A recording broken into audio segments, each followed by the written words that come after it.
Good morning বন্ধুরা, কেমন আছো তোমরা সবাই? আশা করছি সবাই খুব ভালো আছো, আর আমরাও কিন্তু বেশ ভালোই আছি। তো এখন ঘড়ির কাঁটাতে বাজে ওই 7টা মতো, আর ঠিক এই মুহূর্ত থেকে তোমাদেরকে সাথে নিয়ে আমি আমার ব্লগটা স্টার্ট করছি। সকলের কাছে অনুরোধ রইল স্কিপ না করে পুরো ব্লগটা দেখার জন্য। আশা করছি প্রত্যেক দিনের মতো আজকের ব্লগটাও তোমাদের অনেক ভালো লাগবে। প্রত্যেক দিনের তুলনায় আজকের ব্লগটা কিন্তু একটু আলাদা। আজকে কোনো ডেলি ব্লগ না। আমাদের খুব কাছের মানুষগুলো যখন আমাদের থেকে অনেক দূরে চলে যায়, সত্যি সেই কষ্টটা হয়তো বলে বোঝানোর মতন কোনো ভাষা আমাদের কাছে থাকে না। তো যাই হোক, আগের ব্লগে তোমাদেরকে বলেছিলাম যে আমার দিদা মারা গেছে, আর আজকে হচ্ছে আমার দিদার শ্রাদ্ধ। তো আমরা সেখানেই যাব। যদিও এর পরের ব্লগটা তোমাদের সাথে শেয়ার করা হয়ে গেছে, কিন্তু এই ব্লগটা এডিট করতে একটু দেরি হয়ে গেছে, তো সেই জন্য একটু দেরি করেই দিলাম। তোমরা প্লিজ একটু মানিয়ে নিও। তো আজকে সকালবেলা ঘুম থেকে উঠে ফার্স্ট নিজে ফ্রেশ হয়ে নিলাম, তারপর হচ্ছে মাম্মামকে ফ্রেশ করিয়ে দিয়েছি। আর এখন দেখো বিছানাটা সুন্দর করে গুছিয়ে নিচ্ছি। আজকে আর মানে তেমন কিছু কাজ করব না, শুধু ব্রেকফাস্টটা সেরেই বেরিয়ে পড়ব। আর সকাল থেকেই একটু ব্যস্ত ছিলাম আজকে, কারণ একটু তাড়াহুড়ো করছিলাম বের হওয়ার জন্য। কারণ আমার বাড়ির থেকে আমার মামার বাড়ির ডিস্টেন্স না অনেকটা, জানো তো। মানে আমার বাপের বাড়ির পাশেই হচ্ছে আমার মামার বাড়ি। তো আমার বাড়ির থেকে বাপের বাড়ি যেতে তো বেশ 3 ঘন্টা 3.5 ঘন্টা লেগে যায়। তো সেই জন্যই একটু তাড়াহুড়ো করছিলাম। আমি গতকাল যাওয়ার জন্য চেষ্টা করেছিলাম, কিন্তু গতকাল হাজব্যান্ডের ছুটি ছিল না, তো সেই জন্য যাওয়া হয়নি। আজকে ওর ছুটি আছে, তো সেই জন্য ভাবলাম আজকে যাব।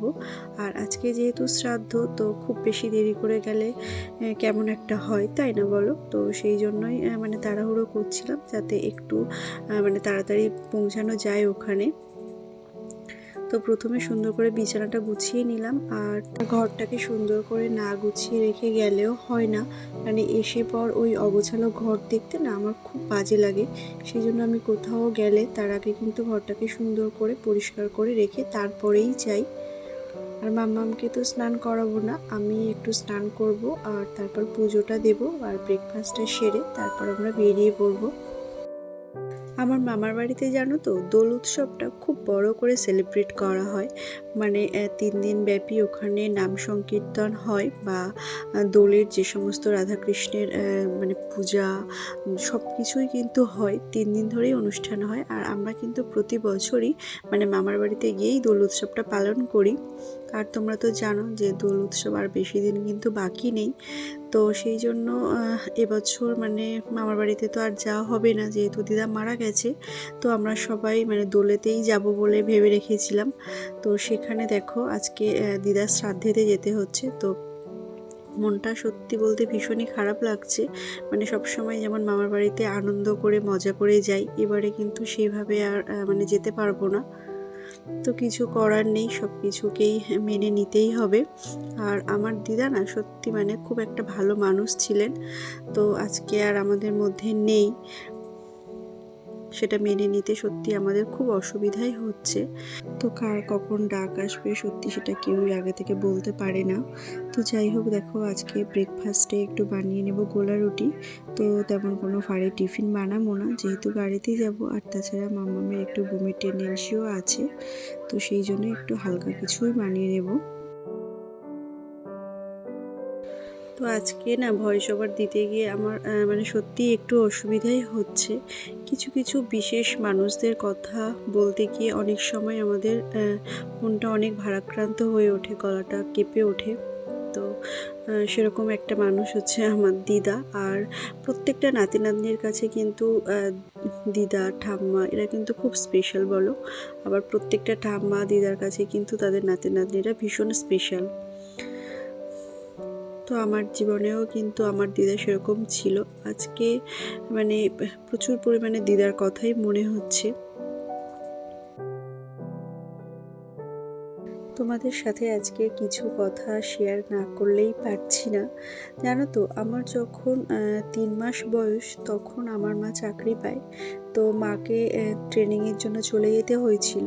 আর আমার বাবা যেহেতু চাকরি করে, তো বাবাকেও তো চাকরিটা করতেই হতো। আর আমার দিদির বয়সও তখন না বেশি ছিল না, মানে 3.5 বছর মতো।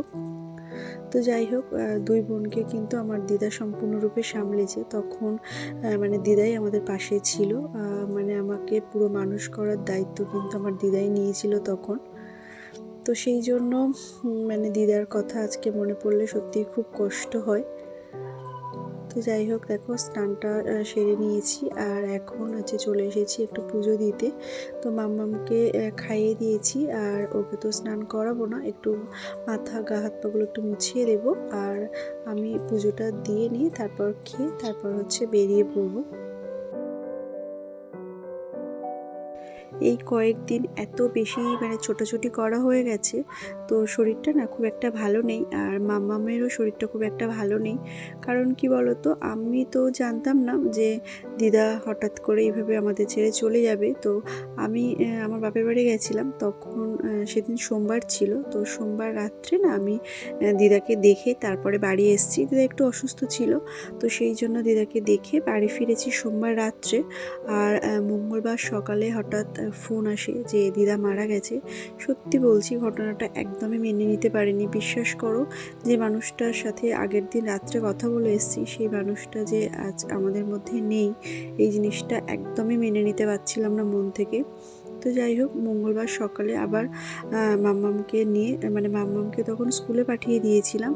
তো সেই অবস্থায় মাম্মামকে স্কুল থেকে বের করে নিয়েই কিন্তু আবার চলে গেছিলাম মামার বাড়িতে। তারপর ওখান থেকে আবার বুধবার বাড়ি ফিরে এসেছি।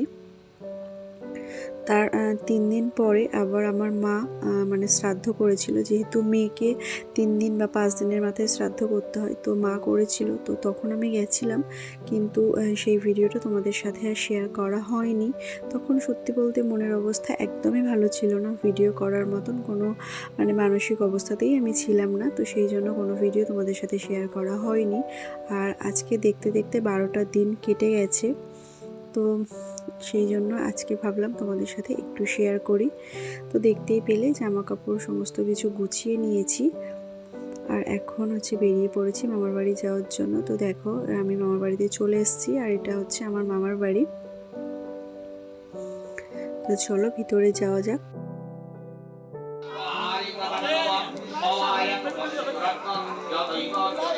আমার মামার বাড়ি আস্তে আস্তে প্রায় বেজে গেছিলো 3টে মতো।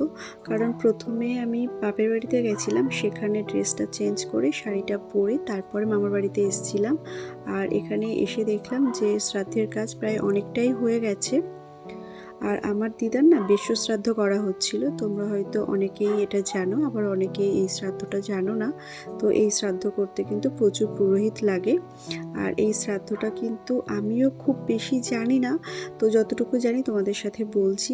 একটা বিয়ে হওয়ার সময় যেমন নিয়মকানুনগুলো পালন করা হয়, ঠিক তেমনই কিন্তু এই শ্রাদ্ধ করার সময় নিয়মকানুন পালন করা হয়।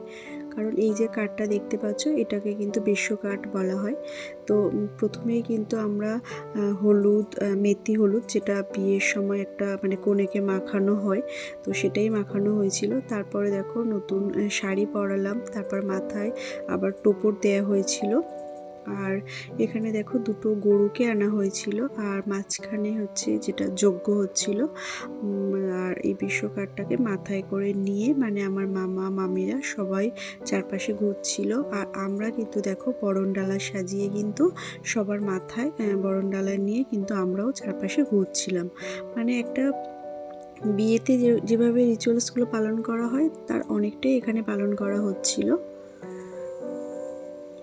আমার দাদুর সময়ে কিন্তু এই শ্রাদ্ধটাই করা হয়েছিল। আর এখানে দেখো আমার বাবা আর আমার দিদির ছেলে দুজনে দাঁড়িয়ে আছে। তো ঘোড়ার কাজটা কমপ্লিট হয়ে গেছে, আর এখন এই বিশ্বকারটাকে মানে মাটিতে পুঁতে দেওয়া হচ্ছে। আর তার দু সাইডে দেখো দুটো গরুকেও বেঁধে দেওয়া হয়েছে। এই শ্রাদ্ধের খুব বেশি নিয়মকানুন আমিও জানি না, কারণ দাদুর সময় খুব বেশি কিছু মানে দেখতে পারিনি।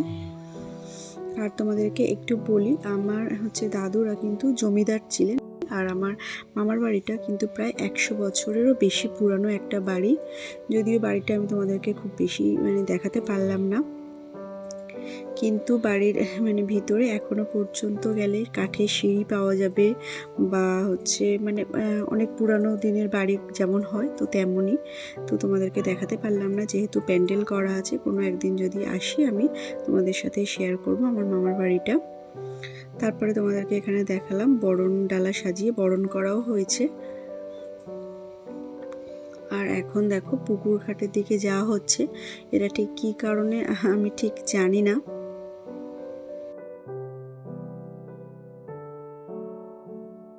তোমাদের সাথে আরও একটা জিনিস শেয়ার করি। আমার মামার বাড়ির 4 সাইডে না 4টে পুকুর আছে, জানো তো।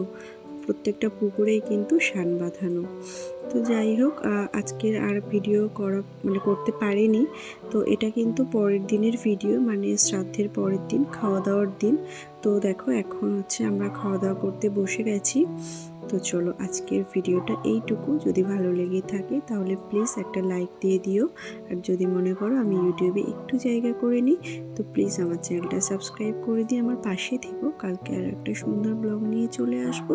সবাই খুব ভালো থেকো, সুস্থ থেকো, টাটা।